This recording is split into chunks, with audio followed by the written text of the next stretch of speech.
Welcome to Raise the Game. I'm very excited because in this episode, I am joined by a phenomenal biology, chemistry, and science teacher, Emma Ronan. A lot of students today struggle with science, biology, chemistry. They're big courses, lots of content. For a lot of students struggling in this area, she has phenomenal resources, tools, classes to support. She's joining me here on the line. Her mission is to support students take the stress out of study and to help them to achieve their goals. Emma, welcome. Big question for you. A lot of students that I have in my coaching programs, they struggle a lot with, I hear biology all the time. It's a huge course. Science is a big course. Just talk to us a little bit about how you help students to get through all that content. Well, hello, Ray. Thank you for having me on. I'm absolutely delighted. Biology is a massive course. It is really, really daunting. And I think students going into it don't actually realize just how big it is. But there shouldn't be any sort of fear, because for biology, it's about focusing on those areas that you're stronger on and studying that bit smarter. Look at what your topics, certain topics are guaranteed every single year, worth the same marks over and over again. So it's about perfecting those as opposed to looking at all 42 chapters and thinking that you need to know all of those inside out and upside down, because that's not the case. And just of that 42 chapters, and I always try to help students to, alleviate that stress. So I always say you need 10, 12, 15 good topics or chapters. Just from your experience, how many good topics or chapters, say off the biology course, do they need? Well, just to put it into perspective, 4 chapters alone for Unit 1 will give you 25% of your paper. And that's just 4 chapters. Now, if you add your experiments into that, that's another 15%. So just those alone, 4 chapters plus your experiments, like that is absolutely massive. So you're not even looking at Unit 2 or Unit 3 yet. So biology is broken down into 3 units, Unit 1, Unit 2, and Unit 3. And Unit 1 is worth 25%. Your experiments are worth an added 15%. So just there to start alone would be a great place. So did you say Unit 1? Unit 1. Chapters, and then we have Section 2 or Unit 2. That's your experiments. Put those in the bag, and already you're going into the exam with 40%. Yeah, and if you add your Unit 2, so the likes of your cell structure, cell diversity, cell division, photosynthesis, respiration, that's another 40%. So that's even without touching any of the human systems, any of the plant chapter, which I know some students just don't like the plant chapters. They find it really hard because they're unfamiliar with the words. And I think that's a big problem for biology. There's so many definitions, there's so many new terms that they've never seen before. And it is daunting. So it's about studying that bit smarter and looking at the units that are worth substantial marks. One of the big things that I coach students with is obviously study skills, note-taking, memory techniques. And I know a lot of students struggle with all the different terms, the definitions. Any advice about how you retain all this information?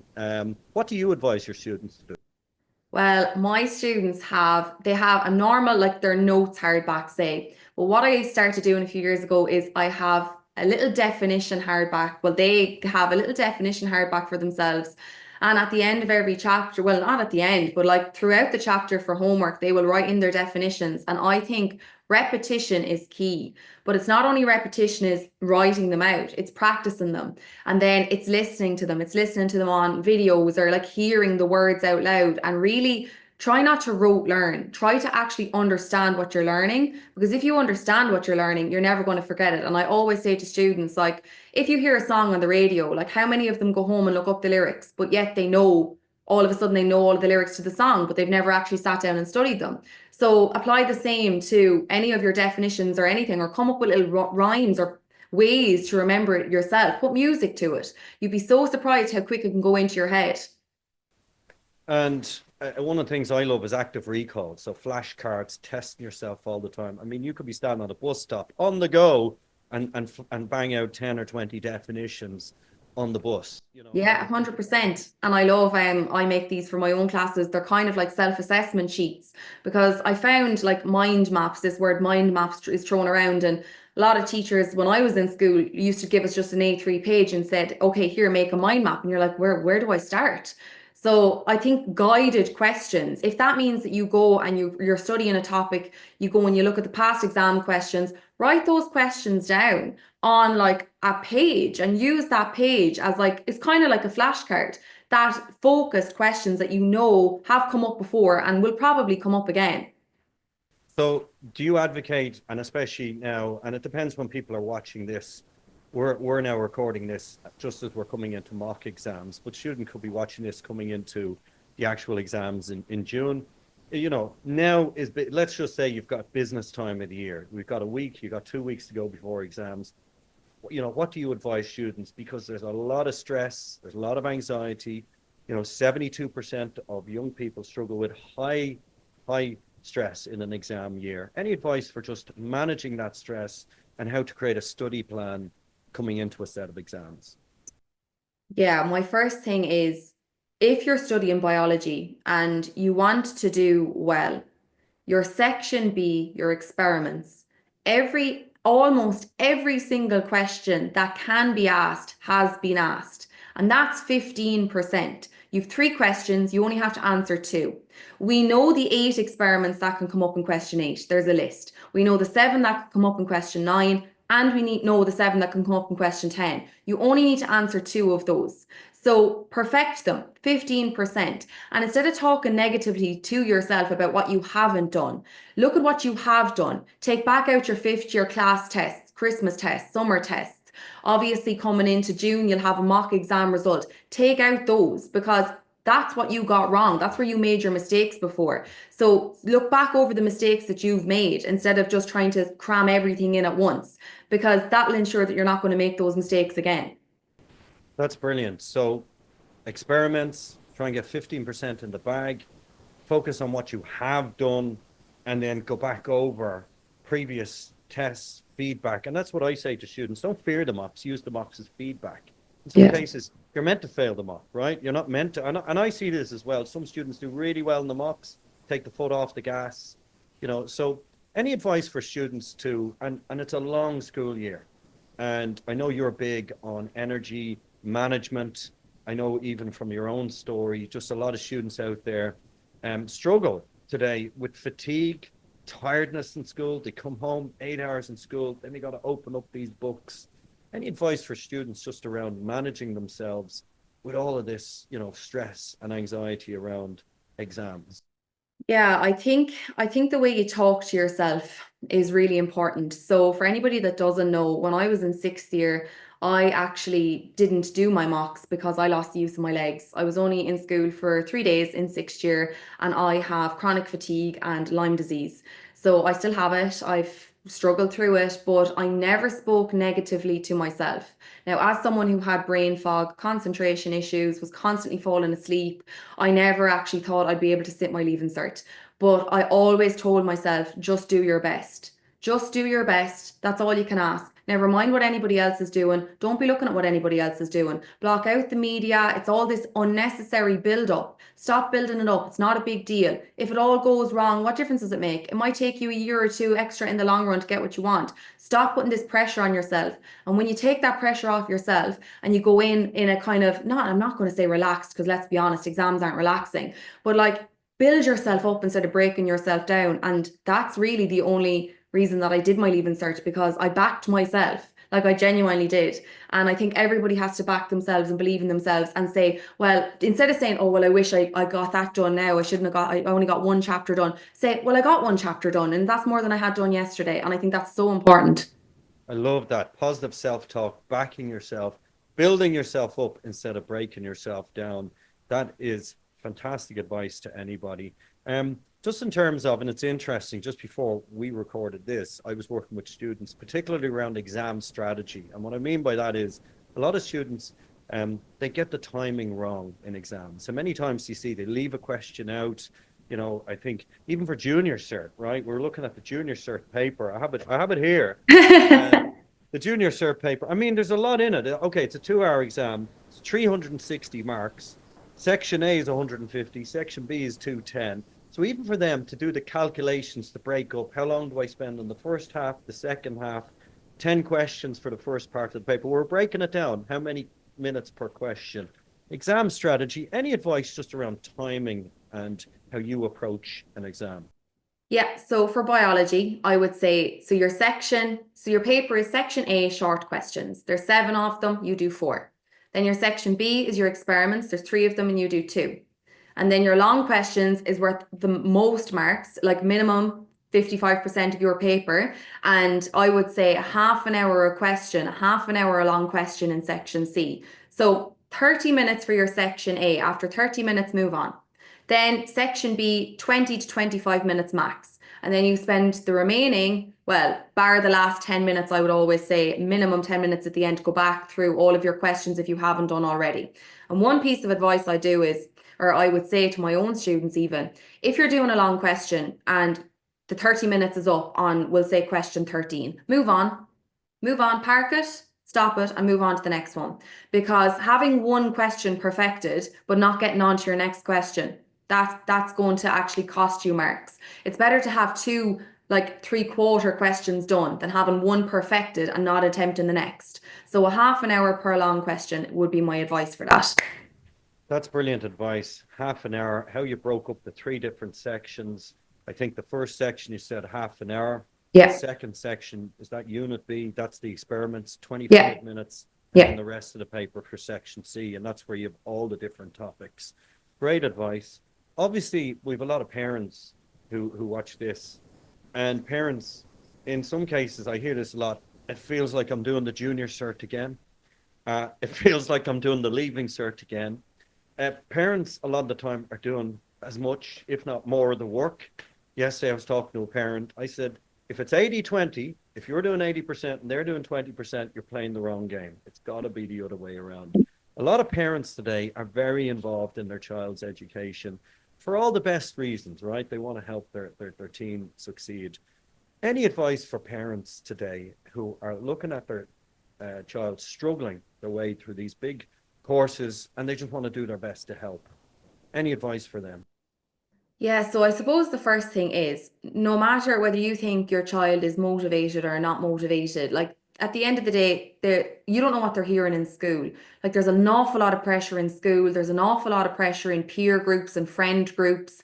And at the end of the day, your child knows what they should be doing, and they don't need to come home and for you to kind of be not on their back. Like you have their best interest at heart, of course, but just support them, just be there to kind of listen to how their day went, listen to them. I think that is just so important.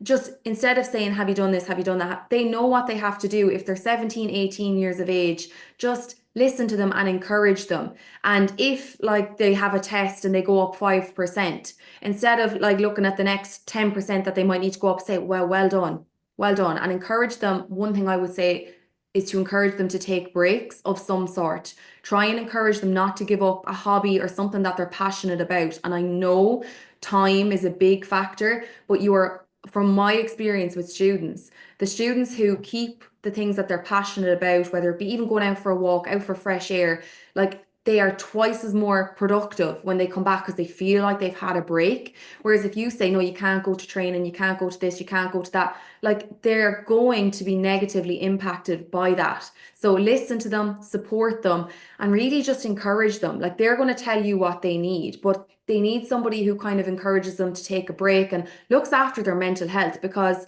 there's no point having really good academic skills if your mental health is in a negative place.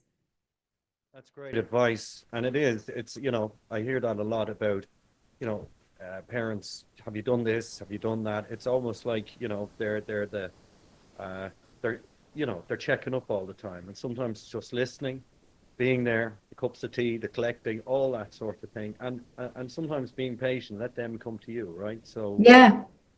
thanks for that. Um, a lot of my students coming out of say junior cert, they have to make some big decisions going into leaving cert. And I know you teach science.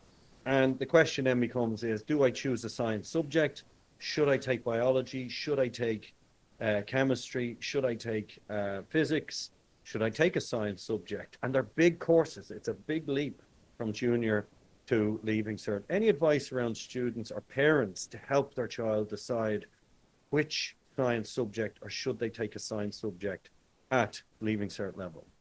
Yeah, so I think if you don't have a science subject and it kind of straight away limits a lot of choice with regard to if students want to go on to third level, for example. A lot of courses will require a science subject.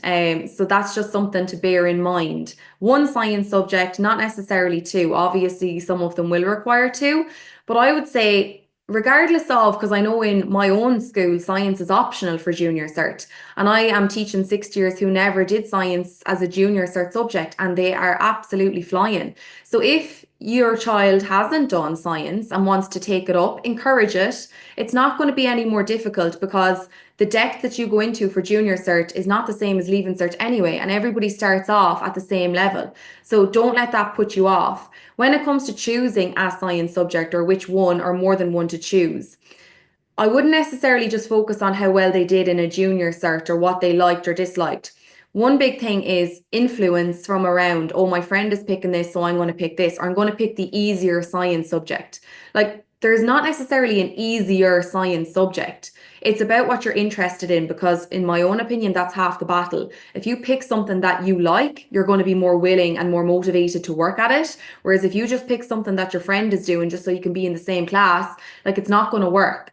So pick what you're interested in. Go to teachers in your school. If you know somebody who maybe don't go to a sixth year, it's what I'd say for advice because they're in the midst of it. They're in a high kind of stressful year. They're not going to be the ones who give you the best advice. Talk to someone who's maybe finished school, a cousin, anybody, or your teachers. The teachers will be there to sit you down and talk through. Like they know you. You're in school the whole time. They know you and they know what your strengths are and maybe what you're weaker at, and they'll encourage what science subject will be best for you. But go based on your interests, definitely, because that's half the battle. Brilliant, and that's great advice. So you have to be interested in it. I do see this. Students get pulled into something because their friend is doing it. They want to sit there because, sit beside their friend. And sometimes, and I say, sometimes you got to be a bit selfish. You got to play your own game, do your thing. Um, Young people are very busy today. So obviously they're in school all day, they're coming home between activities, sports, grinds, extra tuition, all sorts of different things. Then weekends filled up and lots of different stuff. We live in a busy world. Any advice for, parents and young people to plan out your week? Yes. So really look at if you're busy, if you have really kind of hectic weekends, or let's be honest, some sixth years are actually working. Like there's a lot of exam students who like they have to work at the weekends. So it's really about again studying that bit smarter. So pick now what I would say for science subjects and what a mistake I always see students making is when they sit down to study the likes of biology, they're say, okay, well, I'm going to study food. And that's what I'm going to study tonight. That straight away is a big mistake because you have to think a mock exam or a leaving cert exam, any big exam is not just based on one topic, but how often do students actually sit down and study more than one chapter at a time? Not very often. And then when it comes to an exam where all of the chapters are thrown into the mix, they're thrown.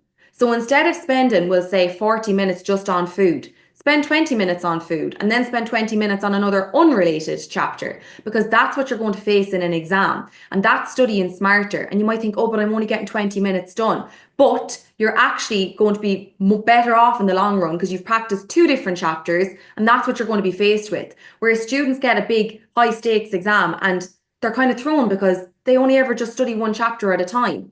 And I would say spread your days out for your subjects. So, like if you're studying, say, maths on a Monday or biology on a Monday, don't come back to that again on a Tuesday or a Wednesday. Spread them evenly and pick like a subject that maybe you struggle with a subject that you don't struggle with to study the same day because you're not then going to be disheartened if it's not working out for you. Brilliant advice. I love the what you said about taking two or three topics. I think it's called interleaving is the technical term, but that's great advice. And then you're going back over stuff, so that review kind of section part of it comes in as well. Um, we're coming up to the end of this, but one of the big things is I see two types of students out there. So on one hand, I see some, and I see this a lot of people who struggle with motivation to study. There's a lot of intention to study; they want to do it. Some don't care for different reasons. Um, and I get the call, motivate them. Um, any advice around motivation for any students out there that are struggling with motivation? You can do whatever you put your mind to. You can. I am absolute proof of it.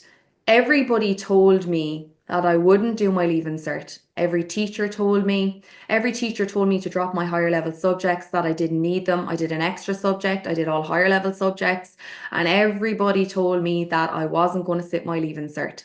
And I wouldn't say that I am like studying doesn't come easy to me. I'm a hard worker. I would be like most of the population of Leaving Cert students. And you want to give yourself the best opportunity. If you do not know what you want to do, that is perfectly normal. Realistically, at 17 or 18 years of age, very few people do. But give yourself the best opportunity, show your true potential, because eventually down the line, when you do decide maybe what you'd like to do, you've opened as many doors as possible for yourself. And just anybody or any negativity, turn it into drive. Like that's what I did. It nearly wanted me to work twice as hard to prove everybody wrong, because you know yourself, you know what you're capable of, and stick with it. You always know more than you think. And again, that motivation, it comes from talking positively to yourself. Stop putting yourself down the whole time, because you're listening to what you're saying. You're listening to your thoughts. If you can control your thoughts, I just think that is the most important thing. Like, kind of calm those voices in your head, and like all of the evidence points that you can do it. So do it. Like, stop putting yourself down saying you can't. Open those doors and give yourself the best possible chance. And whether you use it down the line or not, it's irrelevant. At least you can say, I did my best. And that's the most important thing, is that you feel like you've done your best. And that's what I'd say on that. Well, you've just motivated me. That's brilliant. And it is how you talk to yourself. It is taking the negative stuff, turning that into drive. It is drowning out that noise. And, it's interesting. Even one of my new students, she was telling me a lot of her friends would say, "Oh, you'll never pass maths. You'll never get that in Irish." Well, I love that. Use that as fuel, right? So use that Yeah. as fuel. Um, we're going to draw this to a close, but a lot of students would say, I would be motivated if I knew what I wanted to do. And you just touched on it right there. And the whole careers thing. I mean, there's 82,000 courses now in the CAO. Young people are drowning in so many options of careers. Yeah. And obviously, then you've all the noise of online, and people have these amazing looking lives. And then it's great you're in the science area. STEM is exploding right now. Digital media is exploding. There's a lot of new careers coming in. Any advice for, someone who's 16 or 17 or 18 and they're trying to think, "Well, I don't have a clue what I want to do with my life." What would you say to them? Just look at, not necessarily school, just look at what they're actually interested in. Like, what interests them? Are they a people? Do you enjoy like socializing with people? Do you enjoy talking to people? Do you enjoy trying to take things apart and put them back together again? Like, it's not necessarily your school subjects that you enjoy. It's you as a person, your personality. Like, what do you feel like you would enjoy doing? And also talk to people. If you're in transition year, for example, maybe 16, or if you're doing like work experience, maybe I know some LCVP students do work experience, try different things. What I would say is, by picking courses or picking careers, don't pick something just because you feel like you're under pressure to. It's okay not to know what you want to do, but like, don't pick something because you just think you want to go to the same college as somebody else, or you want to go to the same county as somebody else. Like, that's not going to work. It just isn't. So I would always look at you, your personality, what you feel like you'd like to do. Would you like to work with people? Would you maybe like to work with technology? Obviously, if you can't turn on your phone and turn it off again, that's not going to be for you. Focus on your everyday strengths. If you're like involved in sport, or if you're involved in music, obviously there's creativity there, there's determination there. Like, I don't know, just focus on what you as a person enjoys. And then obviously what you don't enjoy, you're not going to want a career that's going to involve those skills. Brilliant advice. And it is, you're looking at your strengths, right? So it's all about strengths. What am I good at? Who am I good with? Where do I want to go? And you don't have to have it all figured out. You're just trying to figure out the next phase, right? You are the only person who knows yourself. You know what goes on in your head. You know yourself better than anybody else. And while everybody tries to advise you, obviously their intentions are in the right place. But if you know you're capable of something, first of all, you're capable of anything. This I'm not able to do. I'm not good at this. I'm not good at that. If you're telling yourself that, you just don't want it bad enough. Like, if you really want something, nothing will stand in your way. And these excuses of I'm not good at that, oh, but I was really bad at this. Put an example. I was always not so great at English, is what I was told for junior cert. When I did my junior cert, I got a C in English and I was devastated. And usually, when at that time, when I did my leaving cert, if you got a C, you weren't advised to do higher level English. And I said, no, like I'm doing higher level English.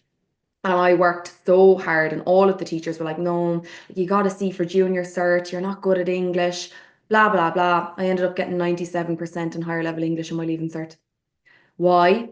Because I know what I'm capable of. You know what you're capable of. And this, I'm not good at something, just means that you're maybe not studying it in the right way or something's not clicking with you. That doesn't mean you give up. I love it. You backed yourself and you Yeah, and you stuck with it. have to back yourself. Back yourself, listen to your own, like you know what you are capable of. And don't let anybody try and like kind of dampen that down, like teachers and reports. And I know like they only see you in front of them. They don't know you as a person. And don't take that stuff to heart. And if you really want something bad enough, you can do it. You can do anything you put your mind to. You absolutely can. And you need to believe that.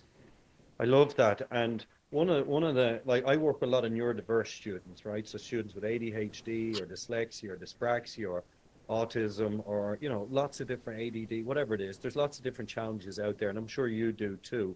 And, Yeah. and one of their challenges is, they could be struggling with self-esteem or confidence. And you have a lot of experience working with that type of learner. Who struggle with organization, right? That's a big one, and fatigue and tiredness. Any advice for parents of neurodiverse students, ASD or ADD or ADHD? Yeah. First of all, with regards to work and supporting them, break things down, break it down. And praise. Praise is huge. Praise builds confidence instead of like obviously they can't help if they're disorganized. They can't help if they're fatigued. So like instead of again that kind of getting on or look it feels to them like you're getting on to them even though you're not. Like break I would say first of all if it was my child I would communicate with the school. I would assume that in school they're getting support and I would work as closely with the school as possible, find out what's working, what's not working, what can you implement at home because they're the teachers that your child is in front of, and work hand in hand with them. Find out what's their strength, what's their weakness, and find out how to support them and break things down for them. Just because somebody in the same class who's next door is doing 5 hours of study, that's not realistic for your child. So break things down into small chunks. And that's why no one in certain courses, like whether it be biology, whatever, knowing what's worth the most. Sit down and help them with that. And there's so many resources available now. If your child just really struggles with like reading, for example, there's podcasts, there's YouTube videos, like there's stuff that you could that's study. Like you're still getting the information, but you don't need to sit down and to go through pages of a book. Like there's so many resources there. Find one that works and go with that. And if reach out to people. Like if you see teachers online, reach out to them. Tell them what like your child is like, for example, or if you're a student, reach out to someone and say, look, I really struggle with this. Is there any tips? Everybody is there willing to help. Sometimes it just takes that confidence to go and ask someone. I love it. And it is about reaching out, breaking things down, supporting your child, and believing in them, right? So believing in the bigger picture. You mentioned resources. Where can people find you, Emma, if they do want to reach out and to, get some support around biology or chemistry or science?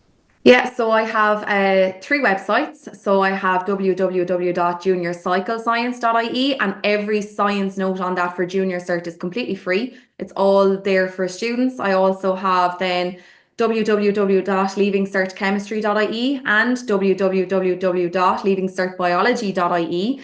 So they would be all websites. I also then have three podcasts. Leaving Cert Chemistry podcast, Junior Cert or Junior Cycle Science, and Leaving Cert Biology. I have a chemistry and a biology YouTube channel. Again, all they're completely videos animated. I'm trying to get as many up as I can. And then of course TikTok and Instagram. I have pages at leavingcertbiology.ie, at leavingcertchemistry.ie, at juniorcyclescience.ie. Again, free videos, resources, tips, tricks, all the highlights you'll see, exam structure, timing. Again, just to help everybody, those that are in financially kind of stable situations and others that aren't, and grinds or extra tuition isn't an option. And you don't need, this is one thing that I'll say, you don't necessarily need to be paying for things. There's so many free resources out there that are available. Like on my websites, you'll see all free exam tips, structure, timing, what topics are worth the most. You'll see all of the trends, where's a really good area to focus on, all of the experiment lists, they're all there and anybody can access them. Emma, Ronan, it's been an absolute pleasure. I just want to acknowledge your drive, your passion, your energy, your enthusiasm. You make me want to go back and study leaving cert. Well, I don't know about chemistry, but biology. It's been a pleasure to have you here with us. And once again, if you want Emma, we're going to connect you in the show notes. Emma, thank you so much for joining us, and best luck for the rest of the school year. You're very welcome. Thanks so much, Ray.